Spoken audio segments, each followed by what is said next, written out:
Tu veux une nouvelle vie, mais tu vis encore dans l'ancienne. Regarde autour de toi maintenant. Combien de choses dans cette pièce appartiennent encore à ce que tu dis vouloir lâcher ou quitter? Je ne vais pas te dire que changer ta déco va tout changer. Ta maison ne décide rien à ta place. Mais elle continue, chaque jour, sans bruit, de te raconter une histoire que tu essaies de refermer. Il y a eu un passage dans ma vie où j'avais laissé tomber tout ce qui était énergie de la maison, feng shui, spiritualité, et c'était un moment où j'étais au plus bas, j'étais enceinte, je pouvais plus travailler et on m'avait coupé toutes les aides. C'est à ce moment-là que j'ai tout repris et ma vie n'a plus jamais été la même parce que je m'étais reprise en main, j'avais repris en main l'énergie de ma maison, j'avais refait circuler la vie, l'énergie, l'amour, les opportunités, la chance dans tous les aspects et dans tous les secteurs de ma maison et de ma vie. J'ai bien sûr fait aussi du développement personnel car pour moi l'un ne va pas sans l'autre et je n'ai plus jamais été la même personne et je n'ai plus jamais attiré les mêmes choses. Il y a un endroit que je regarde toujours quand quelqu'un me dit qu'il se sent bloqué. C'est pas toujours celui qu'on croit. Et un peu plus loin dans cette vidéo, je te montre le geste exact qui marque le passage entre l'ancienne version de toi et la suivante. Alors reste jusqu'à là. Et tu vas sûrement te reconnaître aujourd'hui. Tant mieux, c'est le but. On commence tout de suite avec le chapitre 1. Ta maison raconte encore qui tu étais. Une maison, ça se remplit jamais en un seul jour. Elle se remplit période après année. Il y a la version de toi qui a acheté ce canapé, la version de toi qui a accroché ce cadre-là, la version de toi qui portait encore ses vêtements, qui travaillait encore avec ce matériel, qui vivait encore cette relation. Le problème, c'est que ta maison, elle fait pas le tri toute seule. Elle garde tout, sauf si toi, activement, tu décides de retirer, de changer les choses. Alors avec le temps, plusieurs toits différents finissent par vivre dans le même espace. Celui ou celle d'il y a 5 ans est encore assis là, sur le même canapé, sur la même chaise que celui ou celle d'aujourd'hui. C'est pas visible. Parfois, c'est une odeur qu'on n'a jamais changée, ou le même sac depuis des années, alors qu'il appartenait à une période précise, sans se demander si elle correspond vraiment à la personne qu'on est aujourd'hui, et à celle qu'on veut devenir. Ce sont des détails qu'on remarque presque jamais, mais que le corps, lui, enregistre. Et il y a bien sûr les objets, les vêtements, d'une autre version de toi. Mais tout ça, j'ai déjà fait une vidéo complète sur les objets portent ton karma. Tu peux aller la regarder, c'est dans mes anciennes vidéos. Et on va pas refaire ce chemin-là aujourd'hui. Je te la mets en description si tu veux. Ce qui m'intéresse aujourd'hui, c'est qu'on va aller plus loin que le simple objet posé sur une étagère. Là, c'est l'espace entier dont on va parler. Chapitre 2, les endroits de la maison qui montrent qu'on stagne. Maintenant, regarde les espaces entiers, pas seulement les objets isolés. Certains endroits de ta maison n'ont pas juste un vieux souvenir resté dedans. Ils sont en entier restés bloqués dans une ancienne période de ta vie. Et une pièce entière, ça se contourne pas comme un seul objet. Là, tu la traverses, tu vis. Tu y dors, tu y travailles tous les jours. Donc son message, tu le reçois aussi tous les jours que tu le veuilles ou non. L'entrée qui contredit ce que tu dis vouloir accueillir. Tu dis vouloir du nouveau, une opportunité, une rencontre, de la paix, un projet. Mais regarde 2 minutes ton entrée. Est-elle encombrée,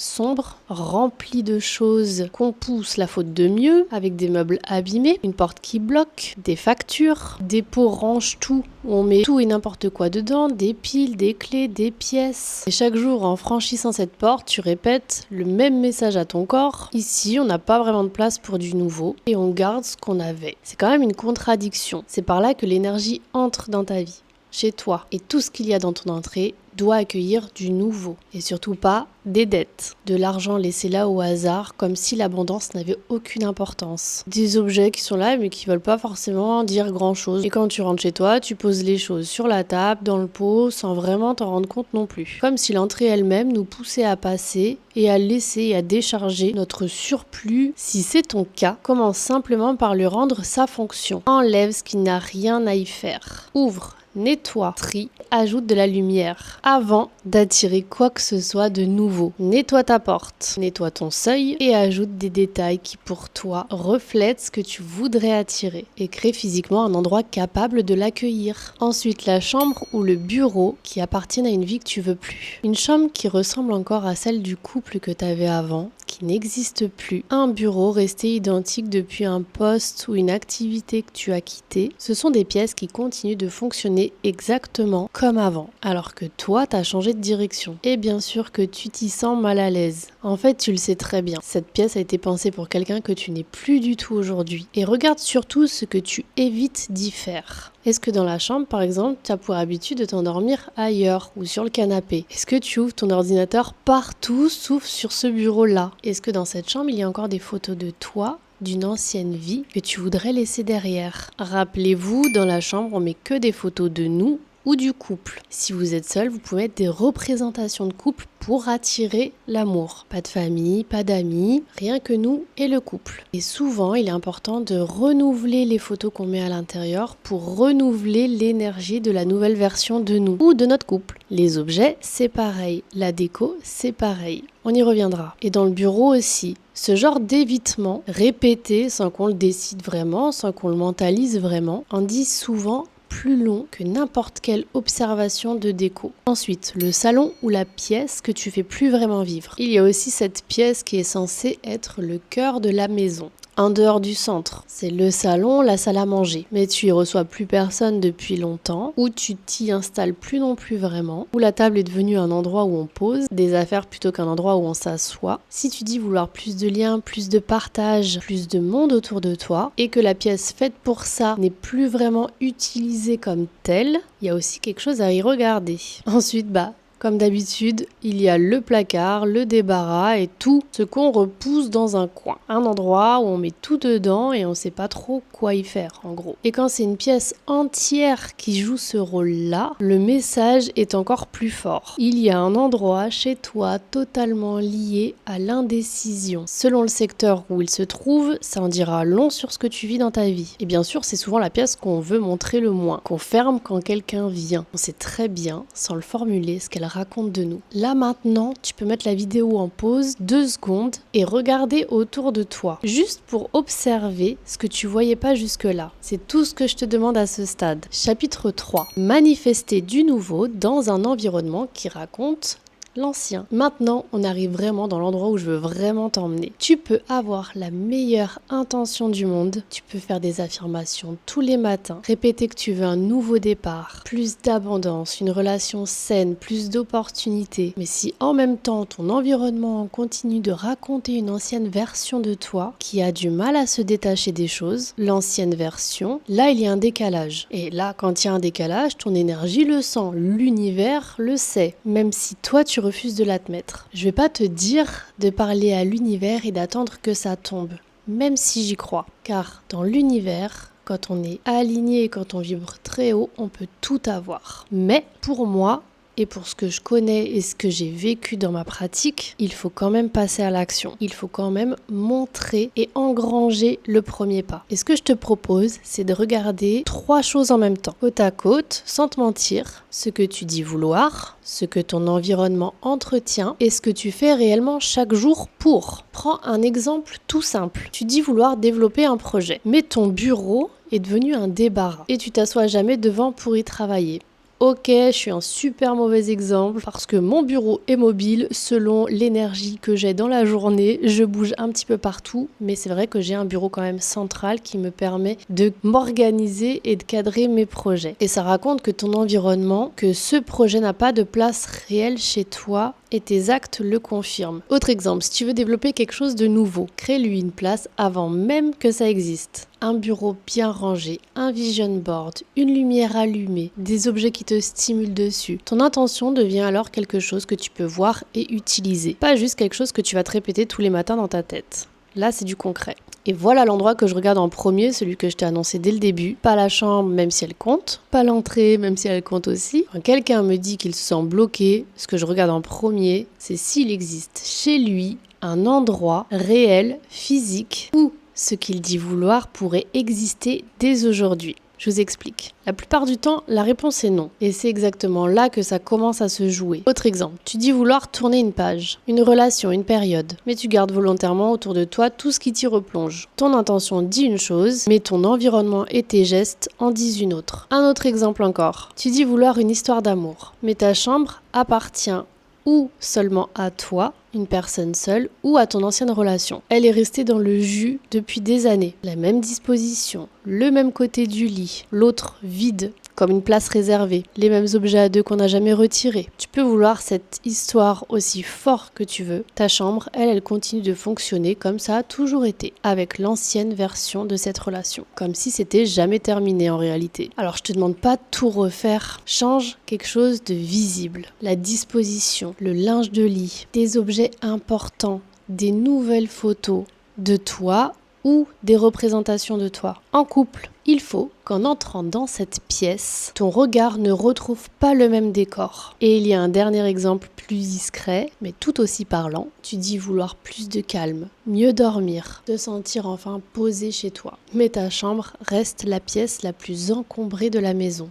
Ça, je l'ai vu plein de fois. Le linge qui s'entasse sur la chaise, le bac sous le lit rempli d'objets qu'on connaît même plus, qu'on sait même plus ce que c'est, rempli de poussière, des vieilles chaussures, des vêtements qu'on porte plus depuis des années, des objets même qui n'ont rien à faire dans une chambre, des placards qui débordent. Le corps ne fait pas la différence entre ce que tu dis vouloir et ce que la pièce lui impose chaque soir. Là, c'est pas une question de chance ou de blocage extérieur. Ça les provoque. C'est une incohérence entre trois niveaux qui normalement devraient aller dans le même sens. Ce que tu veux, ce qui t'entoure et ce que tu fais. Et tant que ces trois niveaux ils se contrediront, rien ne pourra changer. Ta maison va continuer à te ramener à cette ancienne version de toi, simplement parce que c'est la seule et unique direction que tu lui as donnée. C'est là que ça devient intéressant. Parce qu'à partir du moment où tu commences à aligner ces trois niveaux, vouloir, environnement et action, ta maison arrête de te retenir. Et elle commence à te porter et à te surélever. Chapitre 4, maintenant, le rituel de passage. C'est ici qu'on entre un peu plus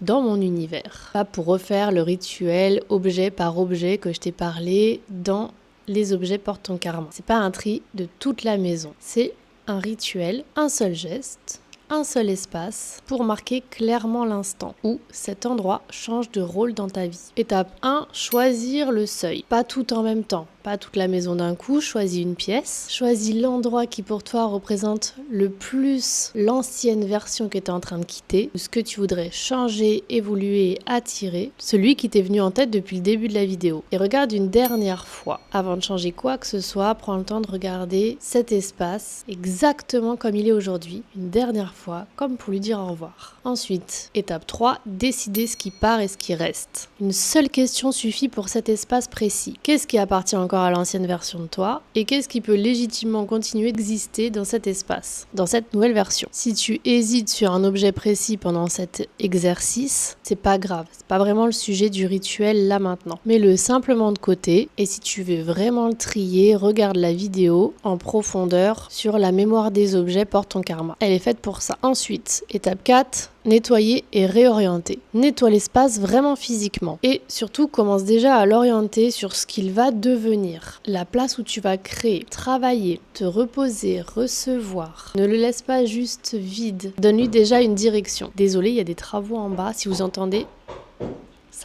ça arrive de temps en temps. Mais c'est pas souvent très long. Ensuite, étape 5, marquer le passage. Et seulement à la fin, le geste que je fais moi-même, dans ces moments de bascule, je fais brûler du romarin ou dans mon brûleur ou dans mon chaudron avec un charbon à chicha. Cette fois pas pour libérer un objet un par un, mais là pour marquer le changement, enlever les anciennes mémoires. Je dis à ce lieu et à moi-même que quelque chose vient officiellement de changer dans ma vie et que cette pièce change de rôle. Ce geste marque clairement une frontière entre l'avant et l'après. Il scelle une décision que je viens de prendre entre moi et mon espace. Si ce genre de regard sur ta maison te parle, c'est le moment de t'abonner, de liker, de partager à quelqu'un à qui ça pourrait servir, à commenter si tu as des questions, n'hésite pas surtout, et à booster la toute nouvelle option. Merci pour tous ceux qui pensent à moi. C'est ce qui me permet de continuer d'aller plus loin avec vous, vidéo après vidéo, alors merci.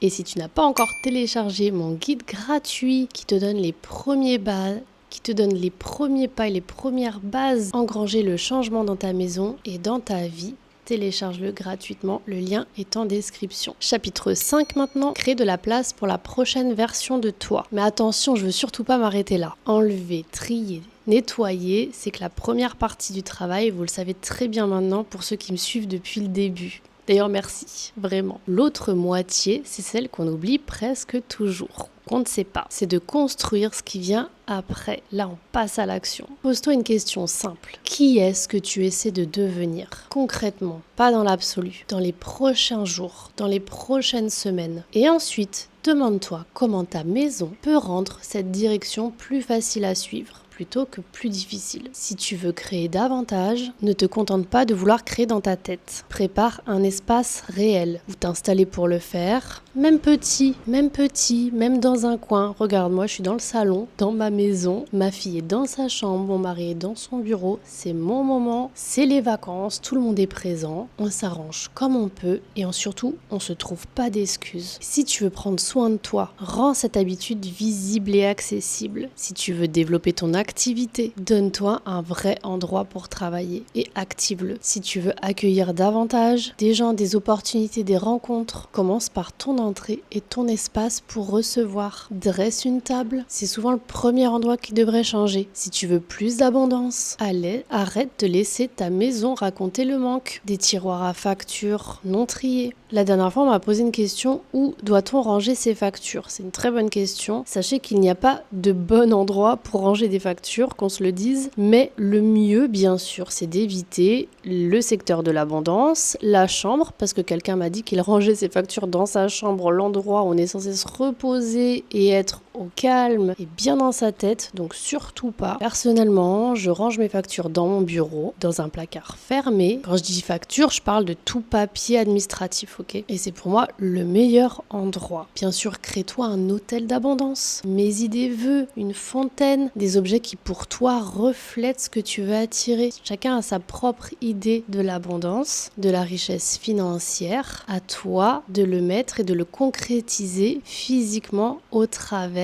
d'un espace chez toi. Et bien sûr, il faut que tes paroles et tes actions soient en cohérence avec ton espace. Prends soin aussi de toutes tes affaires. Toi qui veux attirer plus d'abondance, tes affaires sont de l'abondance. Elles doivent être choyées et en bon état. Ne garde rien qui représenterait le manque ou des objets abîmés, très peu entretenus, voire complètement usés et délabrés. Choisis un seul de ces exemples, celui qui te parle le plus fort en ce moment, et si c'est tous, et commence à passer à l'action. Le reste suivra. Une fois qu'un espace commence à te porter, on a naturellement envie de continuer avec le suivant. Ta maison doit soutenir tes actions, pas seulement tes intentions. C'est pas la même chose de vouloir écrire un livre et d'avoir chez toi un endroit où s'asseoir pour l'écrire. La deuxième version a beaucoup plus de chances d'exister un jour. Chapitre 6, la maison fera pas le travail à ta place. La partie la plus importante. Celle que je veux que tu retiennes plus que toutes les autres. Ta maison peut te rappeler qui tu essaies de devenir. Elle peut faciliter une habitude, soutenir une intention, symboliser une direction, créer un environnement plus cohérent avec ce que tu veux. C'est pas une question de ressenti. Notre environnement est l'un des signaux les plus puissants pour maintenir ou casser une habitude. Bien plus que la motivation seule, qui, elle, s'épuise toujours plus vite que ce que l'on voudrait. Ta maison peut pas prendre une décision à ta place. Elle peut pas lancer ton projet à ta place. Elle peut pas quitter une situation à ta place, ni changer une seule de tes habitudes pour toi. Une maison alignée te rend le chemin plus facile, mais elle ne fait pas le chemin pour toi. Et c'est très bien comme ça, parce que ça veut dire qu'à partir de maintenant, la suite dépend entièrement de toi. Pas d'un tirage, pas d'un signe et pas de quelqu'un d'autre. Conclusion, regarder sa maison autrement, ce n'est pas de la décoration. Ce n'est pas non plus de la magie qui remplace le reste, même si on adore ça. C'est une manière très concrète de voir ce que tu continues à garder, à tolérer,